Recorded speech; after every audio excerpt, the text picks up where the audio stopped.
igreja, na paz do Senhor Jesus. Amém. Louvado seja o nome do Senhor. Estamos alegres porque Deus nos concede mais uma oportunidade de estarmos em Tua presença, derramando a nossa vida diante da Tua face, clamando a Ele para que Ele possa nos receber enquanto nos derramamos diante da Sua presença. Amém? Nós vamos, sem perda de tempo, vamos abrir a nossa Bíblia na Epístola de Paulo aos Romanos, capítulo de número 7, verso de número 19. Epístola de Paulo aos Romanos, capítulo de número 7, verso de número 19. Glória seja dada ao nome do Senhor, que vive e reina para todos sempre. Deus tem falado aqui em nosso meio. Nós estamos muito felizes porque Deus tem nos conduzido por intermédio da vida dos irmãos, das irmãs, por intermédio do seu Espírito Santo. Romanos capítulo de número 7, verso 19. Quantos encontraram dizem amém. Amém. Louvado seja o nome do Senhor. Diz assim a palavra de Deus: porque não faço o bem que quero, mas o mal que não quero, esse faço. Ora, se eu faço o que não quero, já não o faço eu, mas o pecado que habita em mim. Acho então esta lei em mim, que quando quero fazer o bem, o mal está comigo. Porque segundo o homem interior, tenho prazer na lei de Deus, mas vejo nos meus membros outra lei, que batalha contra a lei do meu entendimento, e me prende debaixo da lei do pecado que está nos meus membros. Miserável homem que sou, quem me livrará do corpo desta morte? Capítulo 8, verso 1. Portanto, agora nenhuma condenação há para os que estão em Cristo Jesus, que não andam segundo a carne, mas segundo o Espírito, porque a lei do Espírito de vida em Cristo Jesus me livrou da lei do pecado e da morte. Verso 8. Portanto, os que estão na carne não podem agradar a Deus. Verso 14. Porque todos os que são guiados pelo Espírito de Deus, esses são filhos de Deus. Glória ao nome do Senhor. Maravilhoso Deus, eterno e grandioso Pai, em Tua presença nós nos encontramos aqui nesta noite, Senhor. Nós precisamos verdadeiramente da misericórdia do Senhor, para nos trazer, ó Deus, uma palavra direcionada do trono do céu, de tal sorte que nós compreendamos um pouco mais acerca da necessidade que nós temos de sermos guiados plenamente em tudo pelo Teu Santo Espírito, porque não queremos viver nós para nós mesmos, mas que a nossa vida seja do Senhor. Não vivemos nós em nós mesmos, mas viva o Senhor em nós aqui nessa noite. Nós te oramos em nome de Jesus. Amém. Podeis acertar glorificando a Deus. Adore ao Senhor que está aqui. Glória, glória. Aleluia. Glória a Deus. Adorado seja o nome do Senhor dos exércitos. Bendito seja Deus. Aleluia. Amados irmãos, Deus, pela sua bondade, Ele nos traz aqui nesta noite uma reflexão na sua palavra, e Ele também nos chama a atenção, porque nós vamos entender por intermédio do Espírito Santo de Deus. A primeira coisa que o Senhor nos traz aqui, vamos ir primeiro no capítulo 8, verso 14, depois nós vamos voltar no início trazendo a reflexão na direção do Senhor, o nosso Deus. A conclusão daquilo que Deus quer nos trazer aqui nessa noite é que ser cristão não significa ser filho de Deus. É impossível alguém que não é cristão ser filho de Deus. É a primeira coisa que nós precisamos entender. Não tem filho de Deus que não seja cristão, porque para conhecer Deus, somente Cristo pode revelar. Então, se não é cristão, já está fora da esfera daqueles que são filhos de Deus. Mas ser cristão, o Senhor estreita conosco a realidade da coisa. Ser cristão não é garantia de ser filho de Deus, porque para ser filho de Deus precisa ser guiado pelo Espírito de Deus. E o Senhor é muito claro na sua palavra: quem é guiado pelo Espírito de Deus é filho, mas quem não tem o Espírito de Deus, esse tal não é dele, diz a palavra do Senhor nosso Deus. Nós sabemos, amados, que é uma palavra que ela traz para nós. Se nós encerrarmos aqui nessa explanação da palavra, a palavra já nos traria um incômodo e nos traria uma preocupação suficiente para nós fazermos um exame na nossa vida e julgarmos segundo o entendimento do Espírito Santo de Deus se somos filhos ou não. E o Senhor nos diz na palavra que o Espírito de Deus testifica no Espírito que há em nós. É o verso 16 que diz isso. O mesmo Espírito com letra maiúscula, o Espírito de Deus, ele testifica com o Espírito que está em mim, o Espírito com letra minúscula, se sou filho ou se não sou, se eu ando na palavra, se eu sou guiado pela palavra, se eu vivo pela palavra, se a minha decisão é tomada na palavra, se a minha fala condiz com a palavra, se meus olhos condiz com a palavra, se o meu pensamento condiz com a palavra, o Espírito do Senhor testifica comigo que eu sou filho dele. E se eu não procedo dessa maneira, a consciência que está em nós, ela nos acusa. E é o que o Senhor quer nos dizer aqui nessa noite: ninguém poderá pecar sem conhecer o pecado que está cometendo, porque a palavra de Deus vai nos mostrar que tem uma consciência que existe em nós, que ela nos acusa. A gente pode até tentar achar um espaço para o pecado, porque a geração humana está desta maneira, mas existe um senso de conhecimento que Deus colocou na nossa matéria, um conhecimento que foi despertado no momento que Eva e que Adão tomou do fruto e comeu. Então esse senso de conhecimento e de ciência, ele veio à tona na nossa mente, e nós sabemos quando a nossa procedência é boa diante de Deus, ou quando a nossa procedência é má. Louvado seja o nome do Senhor.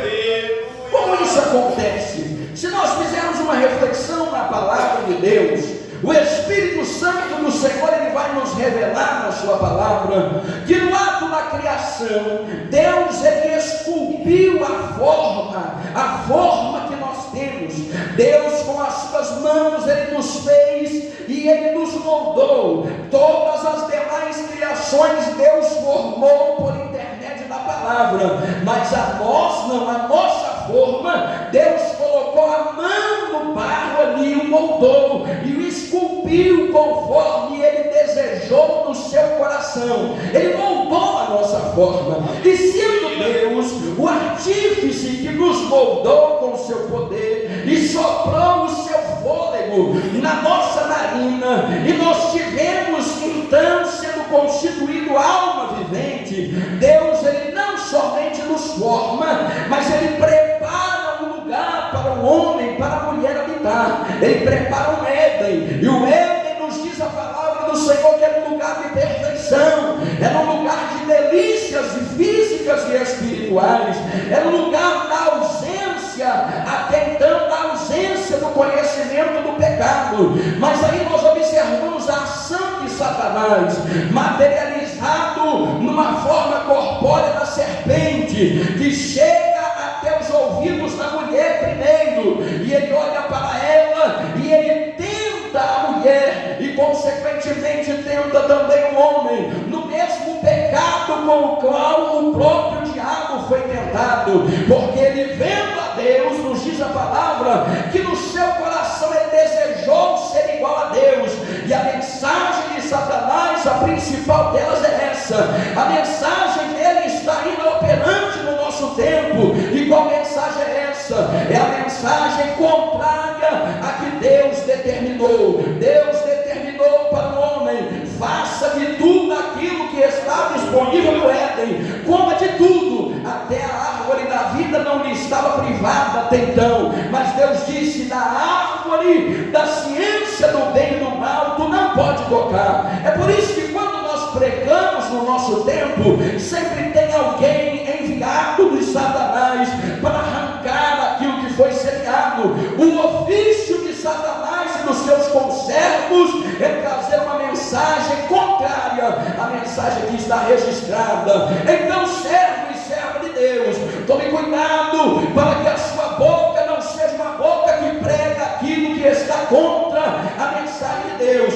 porque se o que sai da nossa boca é contra, não é de Deus, e se não é de Deus, procede do maligno. Louvado seja o nome do Senhor. Deus quer nos trazer um entendimento nesta noite acerca deste cuidado que nós precisamos tomar. Satanás então chega por intermédio da serpente, ele diz para Eva: olha, tem aí no Éden uma árvore da ciência do bem e do mal. Mas ele não chega apresentando a árvore primeiro. O ofício de Satanás é trazer uma visão distorcida do que há de acontecer. E ele olha para Eva e diz assim: olha, tem esse fruto aí, e sabe o que acontece? Se tu comer dele, tu serás como Deus. Era a mesma tentação que estava no coração de Satanás. Ele diz: tu serás como Deus, tu vais saber todas as coisas, tu vais conhecer o bem, tu vais conhecer o mal. E aí, pensando naquilo, aquela mulher, ela olha e ela vê que a fruta era aprazível. Às vezes o que nos chama a atenção, que chama a atenção do crente, é a propaganda enganosa e mentirosa que Satanás faz acerca das coisas. Alguém diz assim, alguém se propõe no coração: eu não vou frequentar esse ambiente, porque esse ambiente contamina. Mas vem um enviado do diabo e ele diz: não, o ambiente vai te trazer um benefício tal, vai te trazer um benefício outro. E quando tu percebe, o teu coração está sendo levado. Louvado seja o nome do Senhor. Esse ambiente, a vaidade que entra no coração do homem, que entra no coração da mulher. Alguém vem e diz: mas tu vai ficar mais bem apresentável, tu vai ficar mais bonita,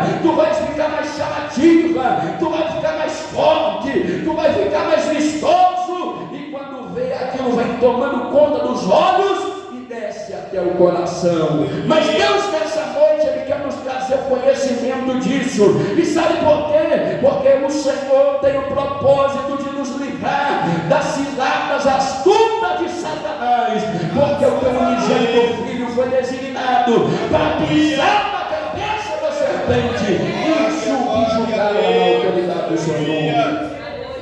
Então está a mulher, e ela olha para aquela fruta, ela toma dela, ela come e dá ao seu esposo. A partir daquele momento, a Bíblia nos diz que aquele senso de conhecimento que estava materializado na criação, ele abre diante dos olhos daquele homem e daquela mulher, de Adão e Eva. E a primeira coisa que eles veem, eles começam a perceber os erros. Eles olham para si, eles viram que estavam nus. Ou seja, o conhecimento, ele se revelou na mente. Então tem um senso de conhecimento de Deus, principalmente em quem já ouviu a palavra. Não tem para onde correr. Quem não ouviu e nunca serviu a Deus também está debaixo dessa mesma questão, porque o senso de conhecimento que Deus implantou, ele condena. E sabe a prova disso? Jesus, quando ele está instruindo Nicodemos, João capítulo número 3, ele diz assim: olha, Nicodemos, no final da pregação para Nicodemos, ele diz: olha, Nicodemos, tem muita gente que ele vê que a luz, ele vê ao mundo, a luz é Cristo, mas amaram mais as trevas, porque as suas obras eram más. E sabe por que não vieram para a luz? Porque se viessem para a luz, eles já sabiam que a sua obra seria reprovada. Ou seja, tem um senso de conhecimento de Deus que o Senhor colocou no interior de cada pessoa, que não nos deixa ser confundido, que não deixa ser pecado. Então, amados irmãos, se nós dermos ouvidos à voz do Espírito Santo de Deus, qual é a nossa iniciativa? A nossa iniciativa é chegarmos cada vez mais diante da luz. Para quê? Para que aquilo que é mal seja mesmo revelado. É isso que nós precisamos. A nossa necessidade é caminhar mais em direção a Cristo, porque quanto mais nós caminharmos em direção a Cristo, mais serão revelados os caminhos tortuosos que existem em nós, e mais nós seremos corrigidos. É por isso que o Senhor diz: conhecei ao Senhor e prossigais em conhecê-lo, até que vos achegueis às estaturas de varões perfeitos diante de Deus. Sabe quando isso poderá se concretizar na nossa vida? Quando o nosso fôlego for retomado. Se nós estivermos na presença do Senhor, buscando mortificar a nossa carne, Ele irá concretizar esta obra de perfeição, porque no abrir e fechar de olhos, essa carne mortal será transformada no corpo incorruptível, cheio de glória, para encontrarmos com o Senhor.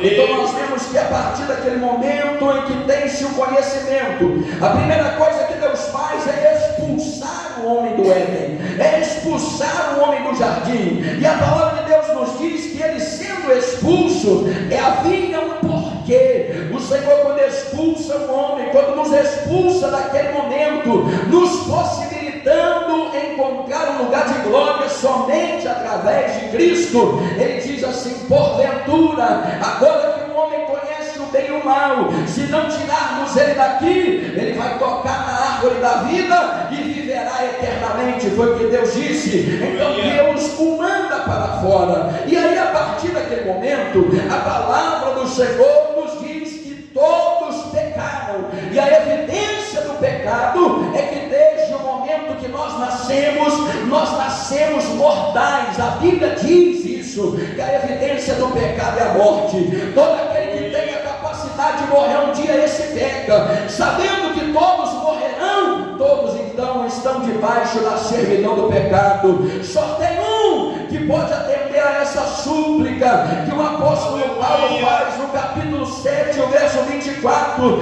Ele diz assim: miserável homem que sou, quem me livrará do corpo dessa morte? Porque enquanto eu estiver no corpo dessa morte, eu estou sujeito às questões pecaminosas. Mas tem uma coisa: ainda vivendo nessa matéria, tem possibilidade de nós encontrarmos vida. É por isso que nós meditamos tantas vezes no capítulo 8, e nós dizemos: portanto, agora nenhuma condenação há para os que estão em Cristo, que não andam segundo a carne, mas segundo o Espírito. Porque a lei do Espírito de vida em Cristo Jesus me livrou da lei do pecado e da morte.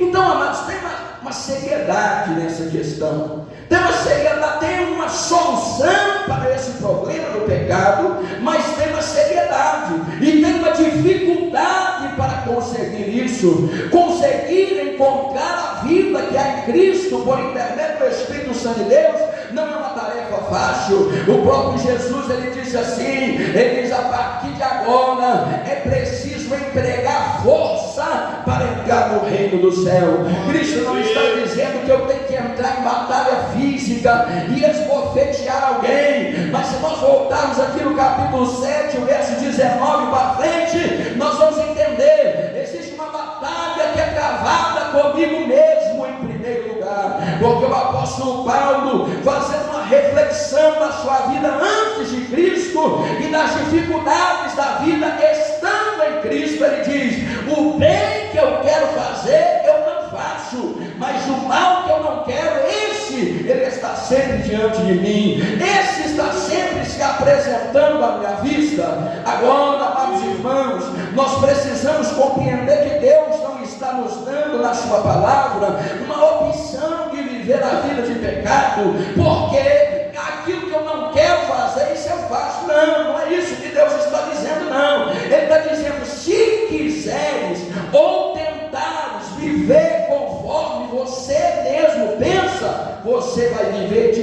debaixo do pecado, porque você pode até querer fazer o que é bom diante de Deus, mas sem o Espírito de Deus tu não consegue. Tu precisa cuidar do tempo que é o seu corpo, fugindo da prostituição, fugindo dos vícios, fugindo da vaidade, fugindo da mentira, fugindo do disse, cuidando do tempo que és tu, para que habitando nele o Espírito Santo, tu esteja livre da servidão do pecado. Aleluia. Glória a Deus. Tem gente que pega essa passagem e vem tentar justificar a vida de pecado. Não, o bem que eu quero fazer eu não faço. É porque tu está distante do Espírito de Deus. Porque se tu estiver próximo e se o Espírito de Deus estiver em ti, tu tens um vigor interno, um vigor do Espírito, que esse vigor subjuga a sua matéria pecaminosa. E o Senhor, ele diz isso na sua palavra. Ele diz assim: o pecado não terá domínio sobre vós. Bom, Deus disse, não tem o que dizer. O pecado não tem domínio sobre quem quer ser guiado pelo Espírito. Se tu quiseres ser guiado pelo Espírito de Deus, é o pecado que vai embora, mas o Espírito de Deus vai ficar em ti, para que a sua vida em abundância na pessoa de Cristo. Nós vemos pregações hoje, nós sabemos que essas palavras são palavras que nos incomodam, e incomoda mesmo, não chama a atenção do povo, não chama a atenção da galera, porque a galera quer alguém que diz que a graça vai cobrir, que a graça vai resolver. A graça resolve mesmo, mas resolve para quem é guiado pelo Espírito, porque a graça também condena. A graça não absolve todas as coisas, não. A plenitude da graça, ela se manifestou para que eu e você tivéssemos oportunidade de ser salvo. Se nem salvo nós teríamos sido, porque a salvação era para o povo israelita, a salvação era para o povo judeu. A graça se manifestou e está manifestando agora, porque nós estamos ouvindo a palavra, nós estamos sendo limpos pela palavra, estamos sendo lapidados pela palavra, estamos sendo corrigidos pela palavra, confrontados pela palavra e vivificados pela palavra do eterno Deus Todo-Poderoso. Mas a graça condena, e aí parece contraditório, né? A graça, porque parece que a graça é aquele negócio que é mil maravilhas, mas aí o Senhor nos chama a atenção e diz: olha, considera a bondade de Deus, mas considera a severidade dele também, porque a balança da bondade é a mesma balança que pesa a severidade. Deus julgará com equidade e justiça segundo a palavra, não é segundo o meu pensamento, nem segundo o teu pensamento, nem segundo o pensamento do fulano. Pode ser o maior doutor na Bíblia da face da terra, se falar contra a palavra está fora, porque a medida é a palavra. No verso 23 do capítulo de número 7, caminhando nós para o final, nós vamos ver que o apóstolo Paulo, ele olha para ele.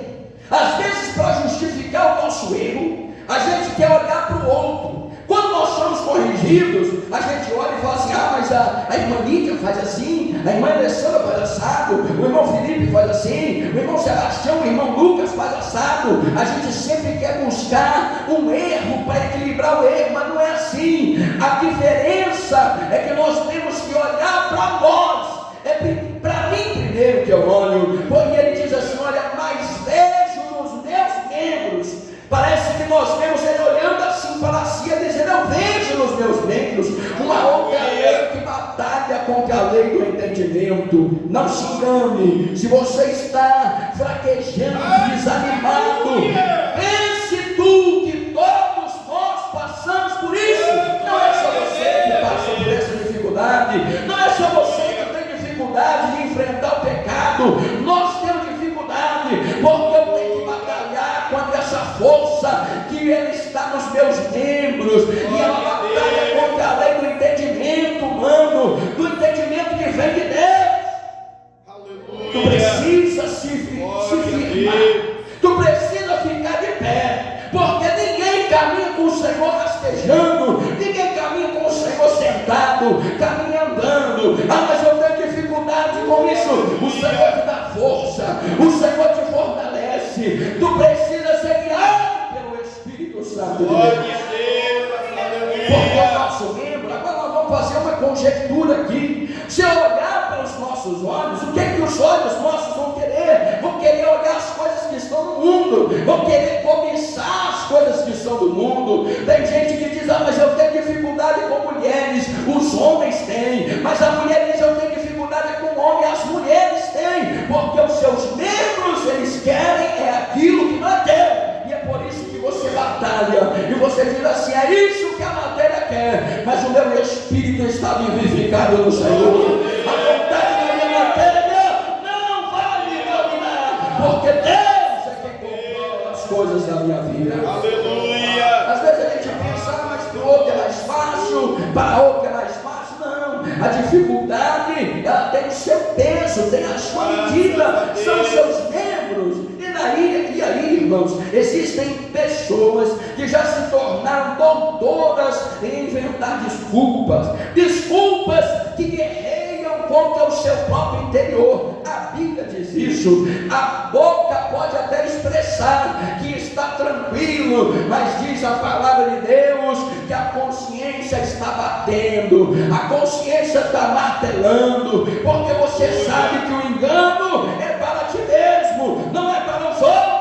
Só tem jeito de ter vida se for em Cristo. O apóstolo Paulo, no verso 24, ele olha para ele, quando ele vê o tamanho da dificuldade, ele diz: miserável homem que sou. Aleluia. E aí eu fico me perguntando: qual é a nossa situação? Apóstolo Paulo, um homem que dedicou a vida inteira para Cristo, em prisões, em açoites, esbofeteado, em naufrágios, em fome, em frio, e ele diz: miserável homem que sou, porque a matéria é essa sim, a natureza. E ele pergunta: quem me livrará do corpo dessa morte? É interessante que quando ele diz isso, ele está fazendo uma analogia, uma comparação com uma pessoa que pegou uma oca morta, em estado putrefato, em estado de apodrecimento, e teve aquele corpo mortal acorrentado em si. Então, se nós pensamos,